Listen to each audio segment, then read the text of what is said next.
நம்மளாலே நம்ப முடியாத அளவுக்கு ஒரு கம்பேக் கோல்டன் சில்வர் கொடுத்துருக்கு. பட்ஜெட்டுக்கு அப்புறமா மார்க்கெட் மொத்தமாக கிராஷ் ஆகி பவுன்ஸ் பேக் ஆகாமல் இருந்தனால இருந்துச்சு. ஆனால் இப்போ எம்சிஎக்ஸில் கோல்டு 2.86%, சில்வர் 6.6% ப்ரைஸ் ஆகியிருக்கு. இதுக்கு மெயின் ரீசன் ட்ரம்ப் மோடியோட ட்ரேட் டீல் தான். ரெசிப்ரோக்கல் டேரிஃப்ஸ் 25% இருக்கு, 18%க்கு குறைஞ்சிருக்கு. இது இந்தியாவுக்கு ஒரு லக்குன்னே சொல்லலாம்.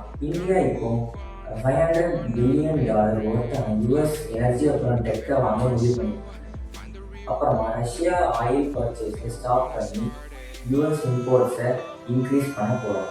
இப்போ கோல்டு per 10 கிராம் 1,48,106 rupees, அப்புறமா silver almost 2.5 lakhs.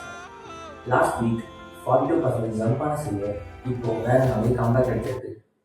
But focus இப்போ RBI policy and US jobs data மேலே இருக்குது. இது ரியல் ரெக்கவரியா, இது டெம்பரரி பவுன்ஸா? உங்கள் ஒப்பீனியன் என்னன்னு கமெண்ட் பண்ணுங்கள். இந்த மாதிரி மார்க்கெட் அப்டேட்ஸ்க்கு நம்ம சேனலை சப்ஸ்கிரைப் பண்ணுங்கள். Catch you in the next one.